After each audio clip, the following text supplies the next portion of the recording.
everybody, welcome to the channel for new battle report. So this was the third and last game that I played in Dijon. I was playing against Kingdom of Equitaine. We really wanted to try out the matchup, and as you will see, we decided to pick the most confrontational, or the way to really hard test the matchup to get as much combat as possible and to really try out rather than to have a standoff game. So you know already my list, which is this one, and my opponent was playing the following list, which is a very creative Kingdom of Equitaine. As you can see, he has no big unit of normal cavalry, so to say, so he has 2 units of mounted sergeant, then he has 2 infantry block, the Pegasus Knight together with the general on the Pegasus Charger, then he had a BSB on foot, 2 Paladin on horse, with Kingslayer and Mortal Reminder, and then he has the Damsel of Shamanism.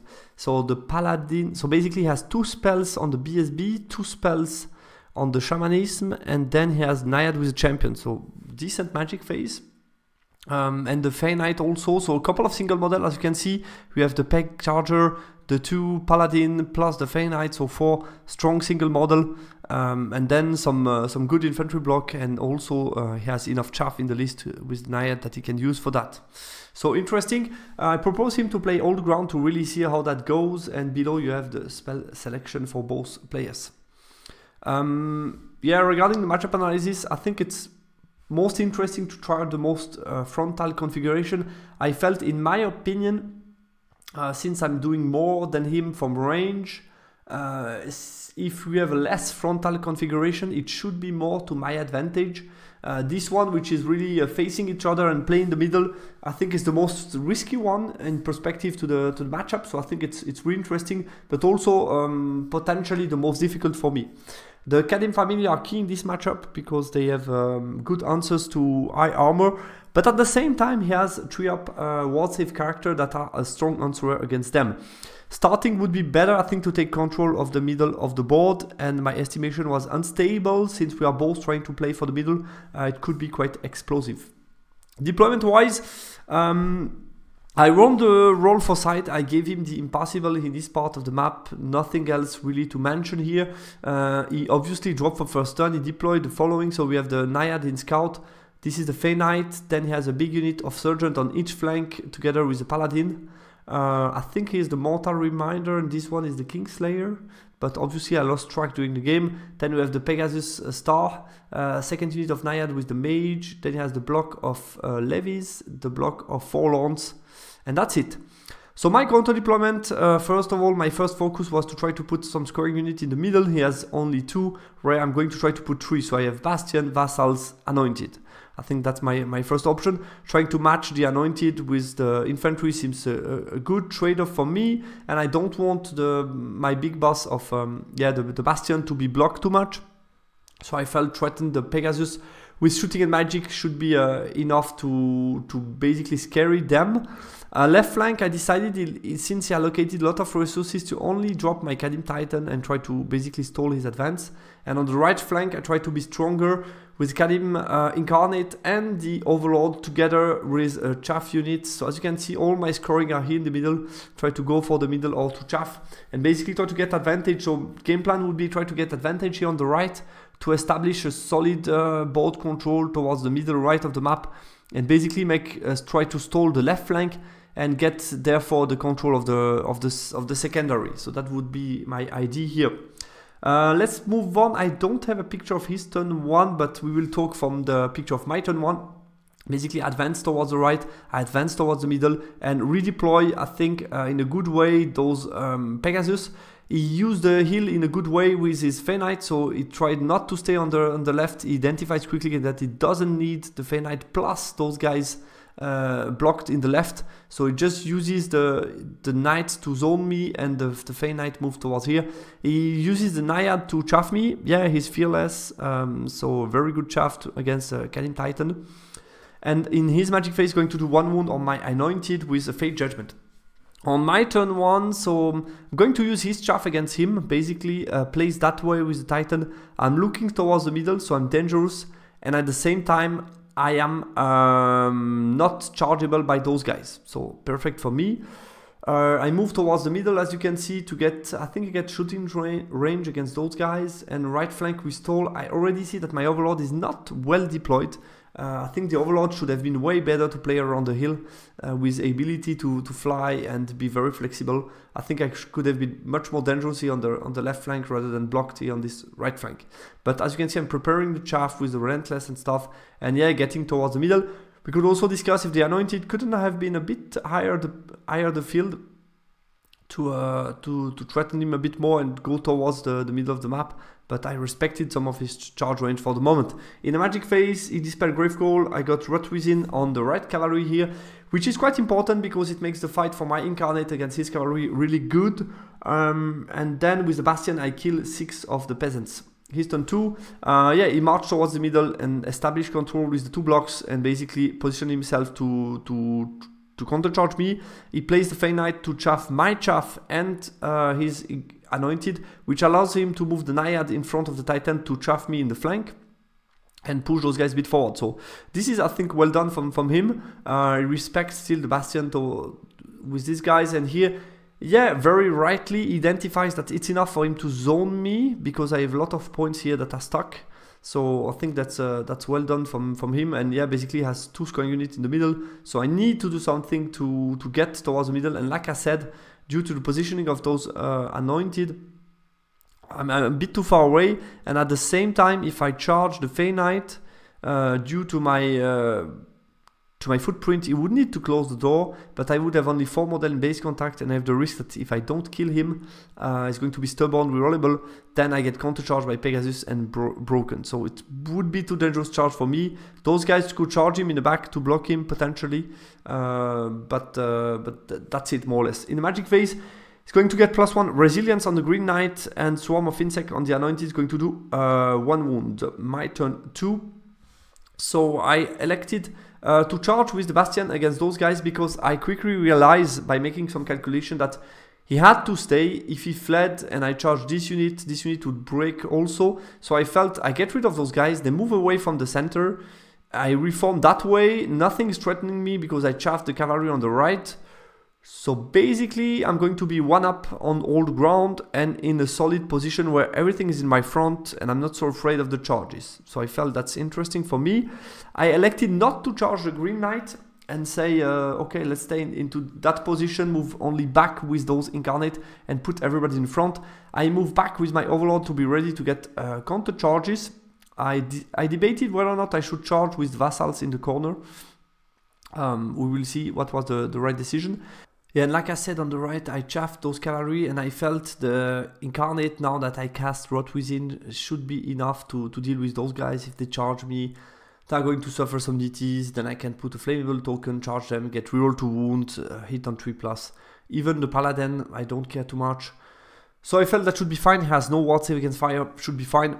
And on the left, I passes the lucky March check with Titan, and I tried to go for a bold move. I wanted to try out. I ran for minimize chaff is in the lake if he charged me, so no steadfast. I felt that could be interesting. He has only 2 model in base contact. I should do quite a lot against him. If he charged me with the Naiad, fine, I'm going to stomp them. I forgot that the Paladin has the divine attack. It's a rule of the model, and I forgot about that. I felt he has like 4 attack, strength 6, but shouldn't do that much. Divine is slightly better than that, so definitely a risky move here. In the magic phase, he took +1 ward save on this close combat to help him. He binding called Gravecall to avoid getting Gravecall on the Pegasus. He dispelled Rot Within, and I got a breast weapon, and then I failed hereditary on 1 dice. On the cavalry, I think on the right, I don't remember where. Close combat, I broke those guys, I reform and face towards the left. He's turn 3. On the left, to my surprise, he double charged me, so we'll see how that goes. And here he charged me as well 2 times, so he charged me 1 time with the big unit, and also he charged me with the Green Knight, and here I just left enough space that he could overrun me just by a millimeter. I think that was definitely a mistake that was easily avoidable, to avoid to get stuck by the Green Knight. So that's something here. He tried to chaff my Bastion with Naiad. That's the Naiad with the Mage. And then he tried to reform those guys, but we measured the movement from the front guy to here with the rally check was more than 8, so it's an illegal move, so he had to reform 5 white. So basically I'm going to get this turn again. I have 2 scoring units. We'll see how it goes. This combat in the middle, I have multiple counter charge setup, so we will see how that goes. Right flank, he elected to charge with the paladin, move forward with the cavalry. And yeah, on the left, we're stuck in combat. He's ready to also provide some charges with the Pegasus. We'll see how that goes. Basically, his idea here was to break me and try to reform in a way that would be the charge here with no overrun. But since I have so many units around, that could be problematic, so we'll see. Here we can also question the idea of those guys that are not looking towards the right. I think they could have provided some good counter charges if they were oriented elsewhere. So I think it's not really smart for me to just look at the hill. I could have provided, I think, something slightly different here. In his magic phase, also, I forgot to mention that his general tried to charge out into the Anointed. It was a charge on a 10. He failed that one, and I was disappointed because I think the Anointed against his general can do really well. Obviously, his bet was he thought that he would break those guys and then overrun here and get the 2 single models against my Anointed. But even then, I felt I have the Overlord to countercharge next round. It's not going to break my Steadfast in one go. That can be dangerous for General, so I felt that was a risky move. He failed that charge. Then in Magic Phase, he forced the +2 weapon skill in Aura. He got Battle Focus also on the close combat, I felt, somewhere. And then close combat. So here he didn't do much. He fluffed his attack and he ended up losing by 1, but he's stuck on the check. Luckily for him, that would have been really a disaster here. He is going to kill some guys, but not that much. And I'm going to remain steadfast and stay. So that's quite interesting. I have some counter charge set up. We will see how that goes for me. Then we have the Titan on the left. I was really surprised. I got one shot. So okay, I felt here I misread the situation completely. So obviously I missed about the Paladin, but yeah, let's see about the rest. So that's the start of what he should do. So on the top left you have the Paladin. So as you can see, the 4 wounds are really low percentage. Then the rest, he did like 1 with the Knights, nothing with the Mounts, and that's the Naiad. Decent result. So he managed to do exactly the 7 wounds, one-shot me. I didn't even manage to stomp, so okay, I was like, okay, that's really not expected. And my Titan, just out of curiosity, should do on average 2 + 2 + 1 or 2, so let's say like 6 wounds. His average is more like 2 wounds, maybe 3. So I should have like 4 wounds more than him, I would say, on average. And he has a charge and a flank and a banner and a rank. So close, it should be close to a tie combat. Not that interesting for me as what I saw. So it's still interesting to try out and to see that I felt that the mass should be more in my favor. For example, I didn't really expect those Naiads to do so much, and the Paladin as well. But definitely knowing that the Paladin had Divine Attack, I wouldn't have done the move. So that was a stupid mistake by me. So Titan is dead. I was definitely too bold here on this move. That was way too risky. And like we see, on the long run, it should kill me in 2 to 3 turns. So even if I do damage, not so likely to win combat. And even if I do so, so steadfast. No, not steadfast here, but still he's not going to lose by lots. So I felt I think it's too risky due to the role of the Titan on this left flank. Yeah, let's move on to my turn 3. So I attempted multiple things. First of all, I charged with the Bastion on those guys. And I also charged with the Vassals. It was a charge here. I have a question for you guys. I have a charge here on the 8. And my question is, for the charge, I don't know if since the charge of the Bastion forces him to close the door because I can't. Do we measure the distance at the beginning? That's how we solve it. So it's charged on 8. Or do we solve it after he closed the door, which makes it way closer? I think that's interesting. But we make it on 8. I failed that charge. And I took multiple conditional charges, which were not that the smartest move, because since those guys couldn't fit here in the flank due to the footprint, I needed to charge those guys out. And this guy, I also elected to charge here. So basically, depending on the 8 charge of those Vassals, I charge here in the flank. and charge here in the front. But I couldn't achieve any of those due to the fact that the vassal failed charge. So that was way too risky for me. I could have done things differently. Basically just prepare for the fact that those guys are going to break, lateralize movement, activate those guys maybe forward to force him to do something, or try to hide better. I could have done plenty of other things, and I'm not so happy about the way I solved this situation. The Incarnate charge into the Knights, and here we're still stuck in combat. In the Magic Phase, I got the ward save buff into the close combat, it dispels it. I got, I think he put, then, yeah, at the start of Magic Phase, I think he put +1 to hit here. He dispelled my ward save buff, but I got a breast weapon on the Bastion, so I'm expecting to break those guys and overrun into the flank, which is very exciting because of the static res, and then I'm going to bring 2 breast weapons, so I felt very confident about not only this fight, but then the secondary objective, because I'm going to be in the middle of the board with 2 scoring units, very hard to remove, and I'm going to be 2-0 at the end of this round. So I felt this is a key moment in the game. Yeah, let's move on to the right. I think he failed the fear check, and then I do some damage. Reroll to, yeah, I didn't have reroll to wound, I guess he dispelled maybe hereditary, but still I did enough to break him. I had a hard check, I pursue, but I failed to catch him, so we stay behind. Then we have this combat. I easily kill some Naiad, but not all of them, and then it's auto break. I overrun into the flank of this unit, and then we solve the big combat. So I have a good picture for you with all the stats in the world, because that interests me a lot. So I put on the right everything between, we have some impact, we have the attack of the multiple units, and below you have the 2 breast weapons. So I have 1 toxic and 1 flaming reroll to wound, because I put an attribute into this combat. And on the left you have his stat. So that's obviously striking as much as he can in the front because he do more damage.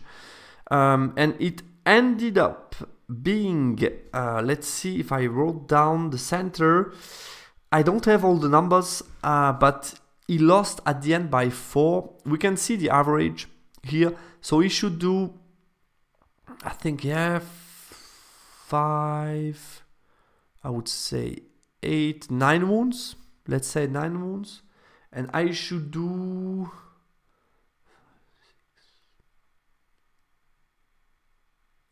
I think like 8 or something.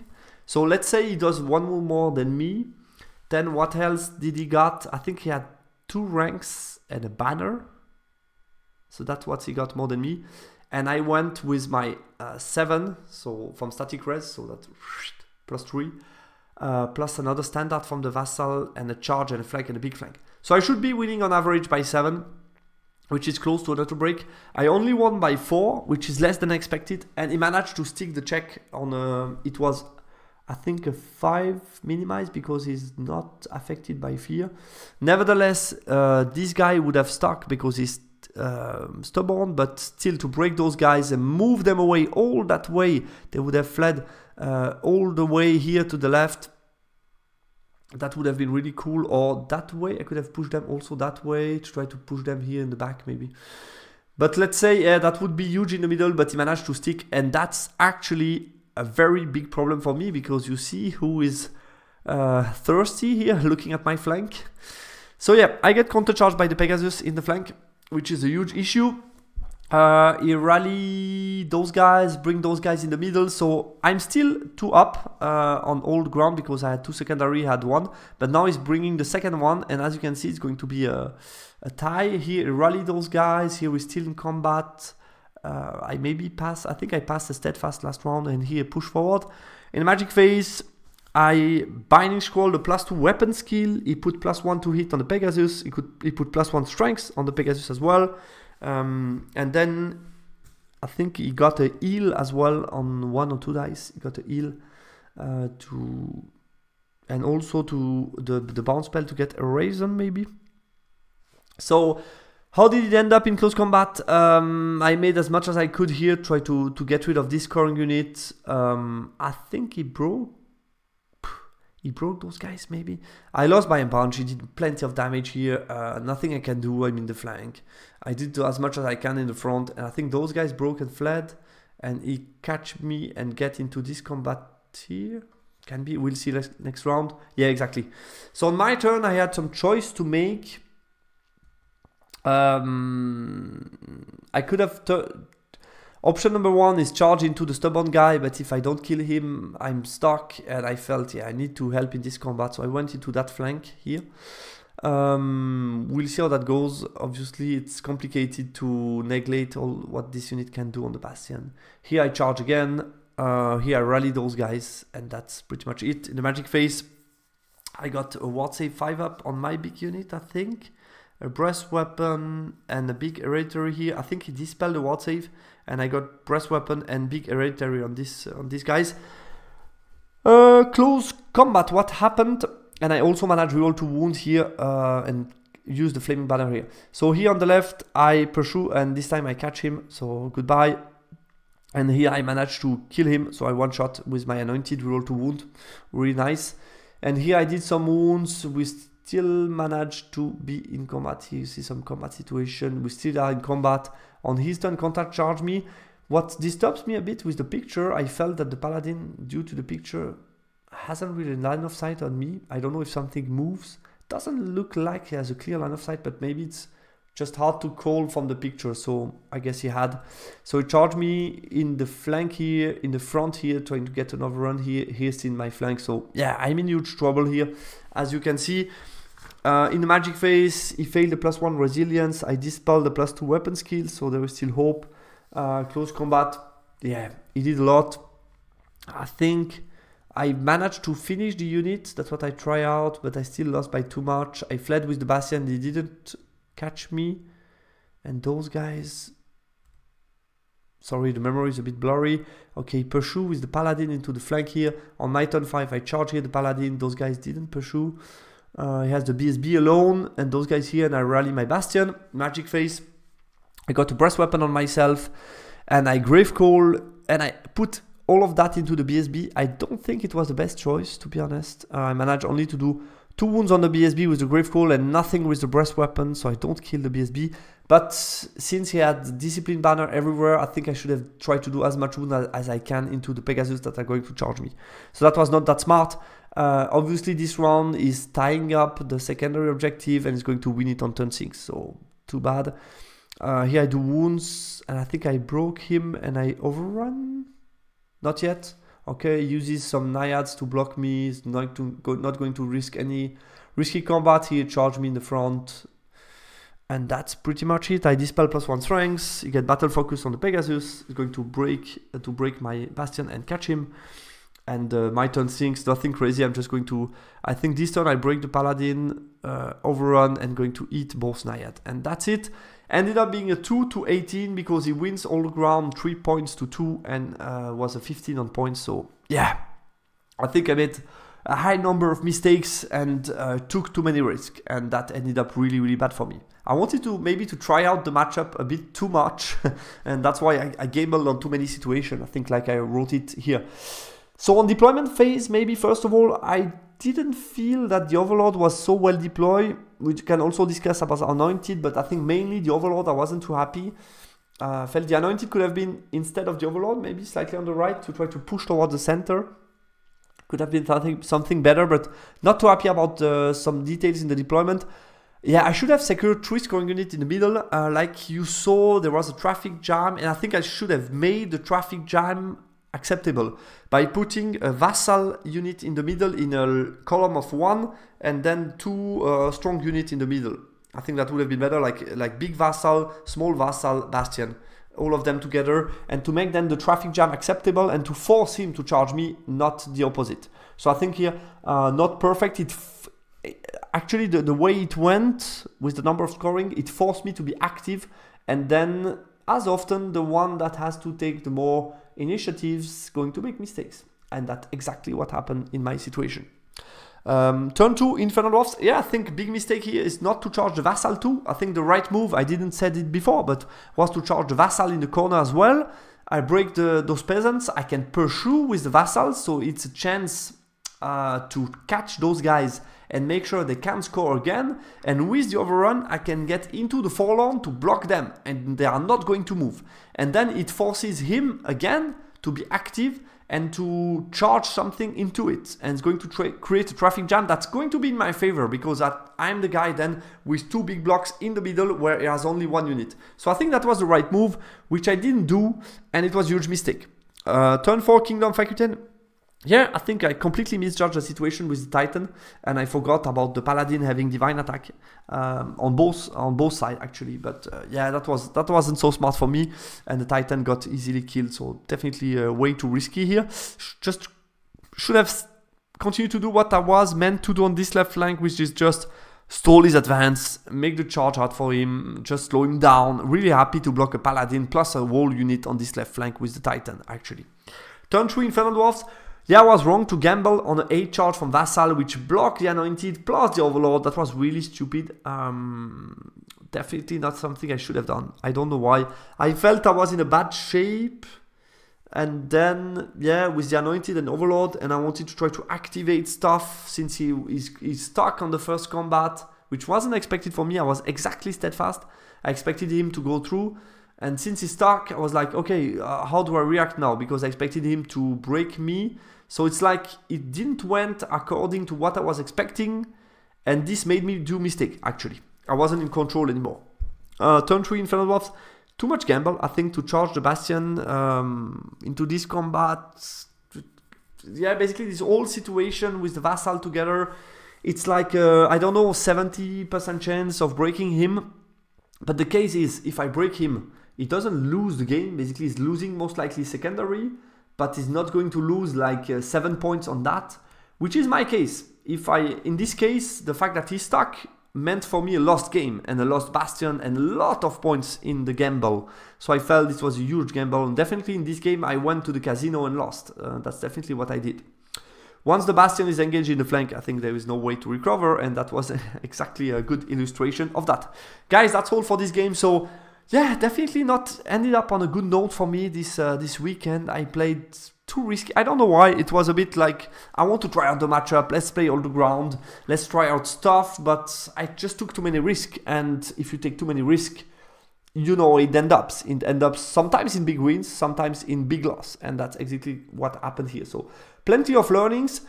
That also sometimes helped me to consolidate my way of playing in tournaments, and sometimes be like more careful and think well about situation and not take a high gamble. I know exactly why, because with this type of army where you have a lot of points in some units, if you take those gambles with the wrong unit, which was the case here, you can lose heavily, and you can easily lose control. So that's something to keep in mind. Guys, thanks a lot for watching. It was interesting to analyze. I hope you liked the video, and talk to you soon for another battle report. Bye bye.